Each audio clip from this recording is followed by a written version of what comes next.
So there's this kid, and he loves clowns. Just loves them. Has ever since he was a baby.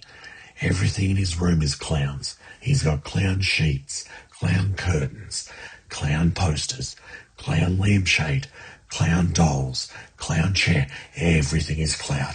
The kid loves clowns.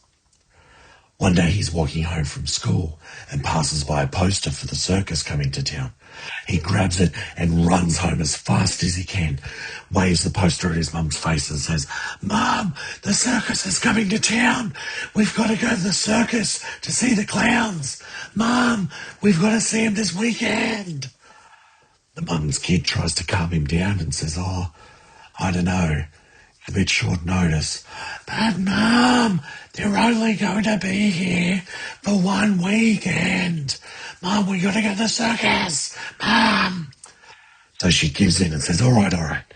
If you do all of your chores and all of your homework all week long, we'll go to the circus on Saturday and see the clowns. "Oh, thank you, Mum. Thank you. So all week long, he does the dishes. He takes out the trash. And all week long, he does his maths homework and his spelling. And finally, the big day. It's Saturday. The kid and his mum, they leave for the circus. He's got his clown t-shirt on. He's got his clown hat on. He's got his clown shoes on. He's bouncing up and down in his seat the whole way, chanting, "Yay, gonna go see the clowns. Gonna go see the clowns. Gonna go see the clowns." They finally get to the circus, and as they make their way to the seats, he just gets more and more excited. "Gonna go see the clowns! We're gonna see the clowns! Yay!" As they're sitting there waiting for the show to begin, out steps the ringmaster. And he does his thing. The kid says, "Oh, I don't want to see the ringmaster. I want to see the clowns." Then the lions come out with the lion tamers, and they do their thing. The kid's like, "I don't want to see the lion tamers. I want to see the clowns." But then the acrobats come out and they do their thing. The kid says, "I don't want to see the acrobats. I want to see the clowns." Then the elephants come out and they do their thing. And the kid says, "I don't want to see the elephants. I want to see the clowns." And finally, at long last, after a whole week of waiting, a spotlight shines down from the other end of the arena, and this tiny little car drives out onto the ring.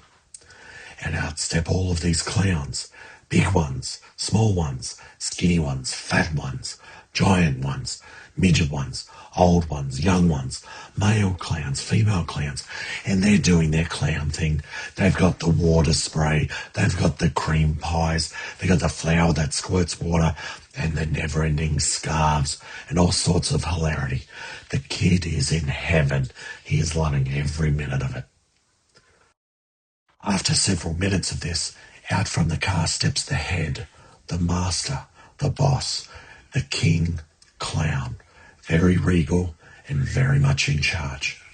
He steps out of the car with a microphone in his hand and says, "For this joke, I'll need a volunteer from the audience." Everyone's raising their hands and saying, me, but no one is doing it more enthusiastically than the kid, who's waving both his hands all over the place, screaming at the top of his lungs, "Pick me, pick me, pick me." The head clown points to the kid and says, "You, young man, I love the enthusiasm. Come on down here." The kid runs down and stands proudly next to the king clown.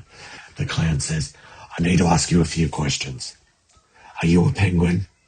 "No, I'm not a penguin." "Well then, are you a polar bear?" "No, I'm not a polar bear."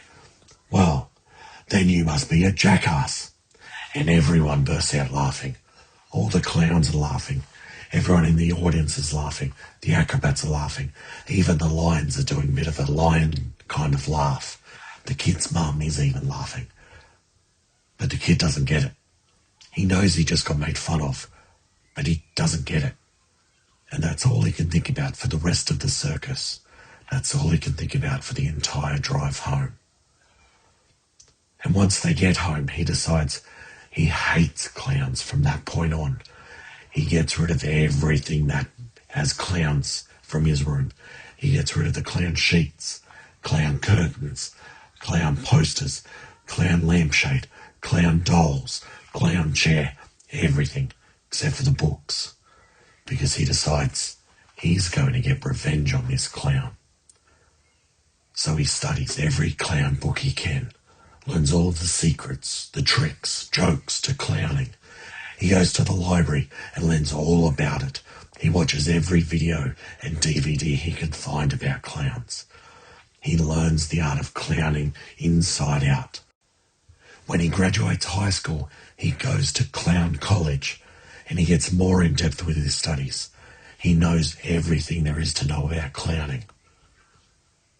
Now, 20 years later, there is nothing he doesn't know about clowning. He's done it all. He knows everything there is. And so he tracks down that circus and he finds out it's coming to a town just the next state over. And so he makes the trip. He patiently and calmly walks to his seat and sees the ringmaster step out and does his thing. And the kid waits patiently. The lion tamers come out, they do their thing, and he just sits there. The acrobats, they do their death-defying stunts. He's as still as can be. Then the elephants come out, but no reaction. Then after 20 years, a spotlight shines down the other end of the arena, and this tiny little car drives out onto the ring. And out come all of these clowns. Big ones, small ones, skinny ones, fat ones, giant clowns, midget clowns, old clowns, young clowns, male clowns, female clowns. And they're doing their clown thing. They've got the spray water and the cream pies, the flower that squirts water, and the never-ending scarves, and all sorts of hilarity. And he sits there, waiting patiently. After several minutes of this hilarity, out from the car steps the head, the master, the chief, King Clown.